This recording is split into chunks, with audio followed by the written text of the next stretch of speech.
I've got a special guest with me here today, the incredible Luke Hines. Welcome to the show, Luke. Thank you for having me. Always a pleasure, mate, always a pleasure. And I love your food. And you are definitely one of my favourite chefs when it comes to peanut butter. Oh, I tell you what, I will be back here any day, especially with that warm welcome. But even though you've introduced me as Luke, I want to bring up a name, Reese. Reese's Peanut Butter Cups. Have you heard of those? Of course. All right, well, I want you to forget that. Okay. And I want you to think about this. Lukey's pb&j cups. Now, wow. pb&j is a bit of an Americanism, but for anyone who's not sure, it means peanut butter and jelly. We are recreating the famous peanut butter cups, but we're going to make them with the best quality peanut butter you can get, and we're swapping out the jam, which can often be sugar-laden, with just fresh raspberries. Yum. It's not my show, so you're going to do a bit of work. How does that make sense? I invite you on to get me to work. So I'll give you that. I would like you to create the chocolate base for our delicious peanut butter cups. Okay. So we want to go about a third of the way up these paper liners. Yep. What you'll want, guys, is for the big peanut butter cups, a 6-hole muffin tray. But if you want to do little bite-sized ones, you can use a 12-hole muffin tray, which is slightly smaller.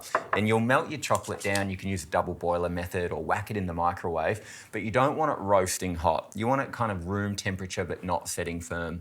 Once you've got your chocolate melted down beautifully, do as Mike does so wonderfully, which is spoon it into those paper liners. Make them all about the same size, and then we're going to transfer that into the freezer until it's set firm. It doesn't have to be rock hard. We're talking 5 to 10 minutes until it's strong enough to hold our peanut butter and our raspberries.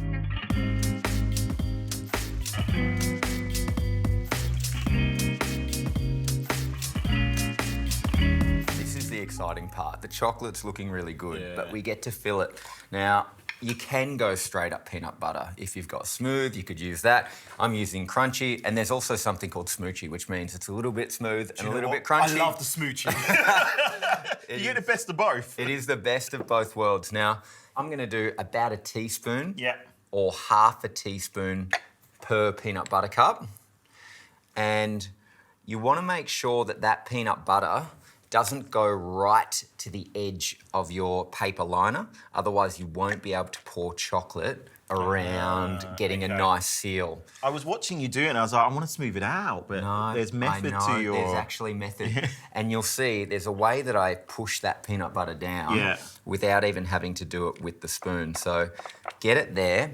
And then we're going to go 1 to 2 raspberries. Because you're going to sit that on top of the peanut butter. Yeah, so I kind of use the pressure of those raspberries to actually push that peanut butter down and spread it down a little bit further. And if you don't have raspberries, the best news is you can swap it for maybe some blueberries in there, some strawberries.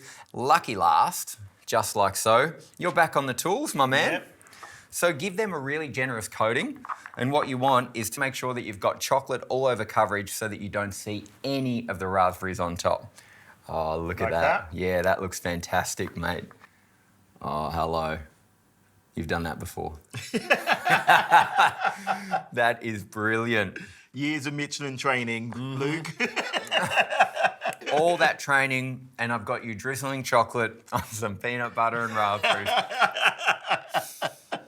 When it does come to choosing a peanut butter, from a health perspective, you really want to make sure that there's no additives or nasties. You should be only seeing on the label good quality peanuts and a pinch of salt. That is it, because that's all you need for the ultimate flavour.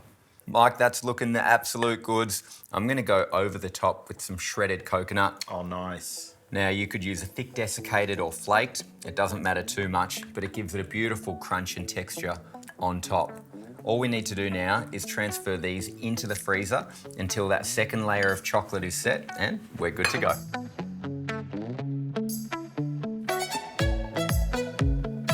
Mike, I'm so happy with these.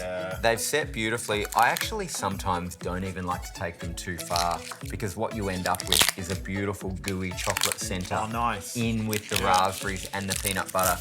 Now you unwrap them just like that, but I want to show you how good they look through the middle. So we'll just do a little cut through there and look at this. Oh, that's beautiful. Look at that. peanut butter, raspberry, shredded coconut, good quality dark chocolate. You actually can't go wrong with that at all. So easy to replicate at home, something which we buy from the shops which are filled with so much bad stuff, whereas this is 4 ingredients. I'll get a few more of these up on the plate, but first, get in there. Thanks, mate. Go on. Look at that. Mate, how good are they? Oh, they're incredible. Like the jamminess of those raspberries without doing anything to it. They're like an explosion. And then you get that crunch from the peanut butter, the richness of the dark chocolate. You actually can't go wrong. Oh, well done, mate. Thanks, buddy. Beautiful. 4 ingredients, peanut butter cup, Luke Hines. He's a winner.